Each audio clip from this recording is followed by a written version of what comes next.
Have you ever had back pain so bad that you've been stuck bent over, unable to stand up straight?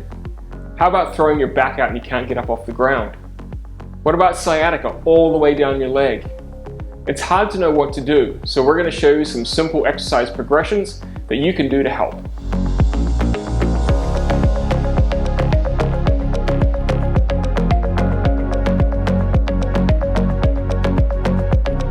Hey, it's Glenn here from Mehab, the world's leading physical therapy alternative, where we educate and empower you to take control of your recovery. If you're new here, make sure you click that subscribe button, and all the links we mentioned in the video can be found in the description below.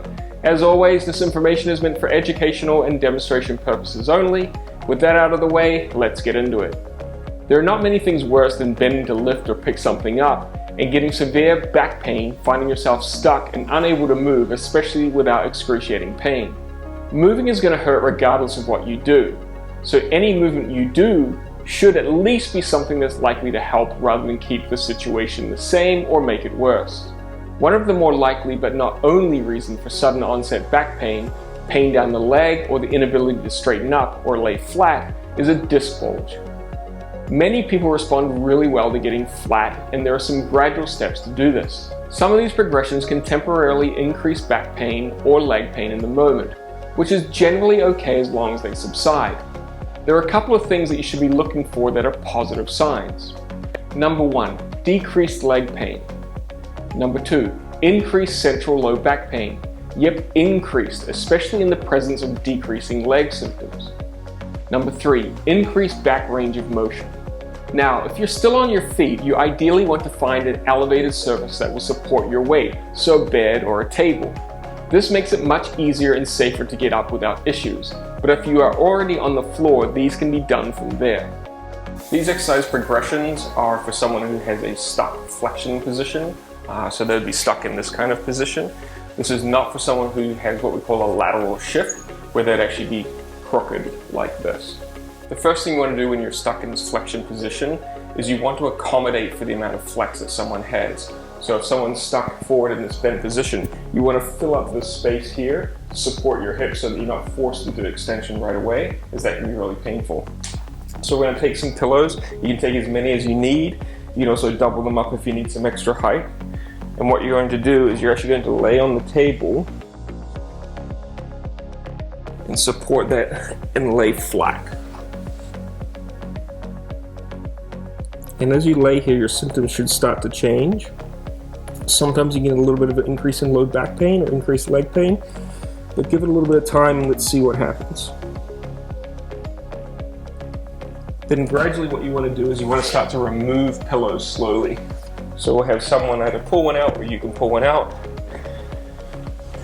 And what that's going to do is it's going to slowly move you down until you're flat. So you're going to continue to do that until you're flat on the table.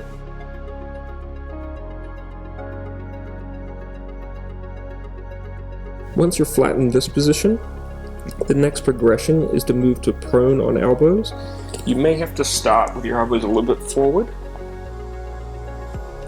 and then you can take a little break.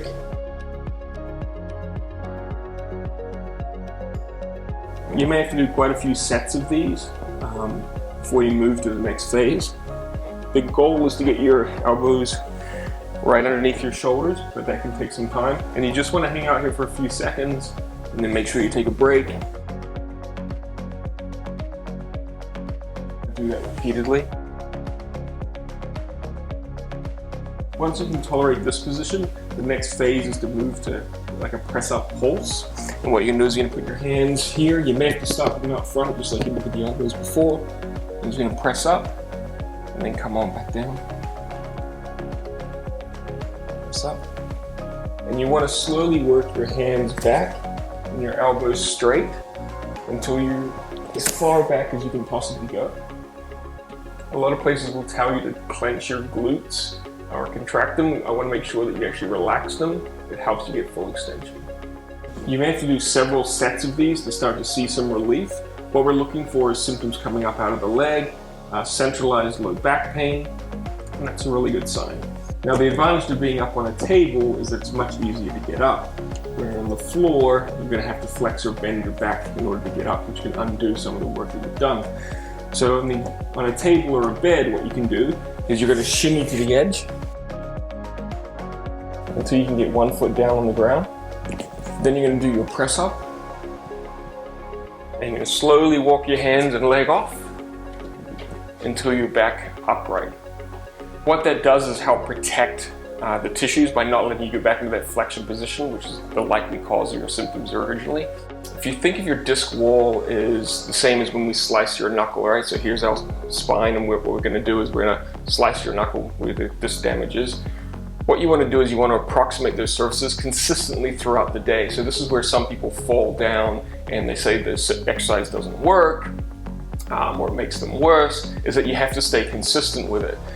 If you were just to hold it straight for 30 seconds or a minute and then let it flex, what's going to happen is it's going to re-split the incision back open and you have to start all over again. So you want to repetitively approximate those tissues and give them a chance to heal.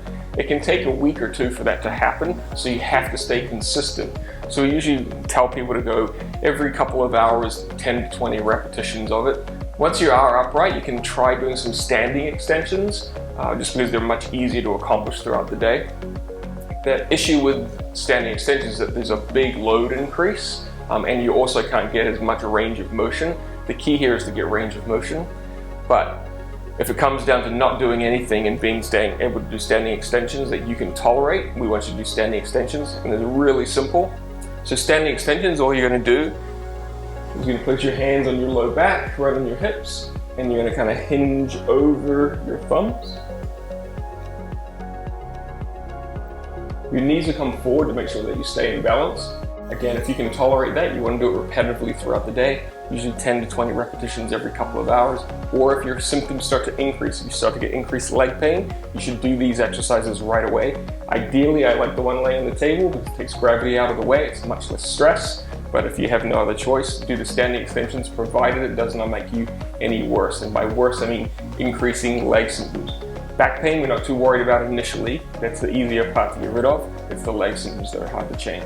In the case of sudden onset back pain associated with bending or a flexion task and inability to stand up, restoring range of motion in an unloaded position or laying position can help. These are just the first few progressions. Some people may need to progress further to get improvement, and we'll cover those in an upcoming video. Before you go, if we help, please hit the like button, click the subscribe and notifications button. Thanks, and we'll catch you on the next one.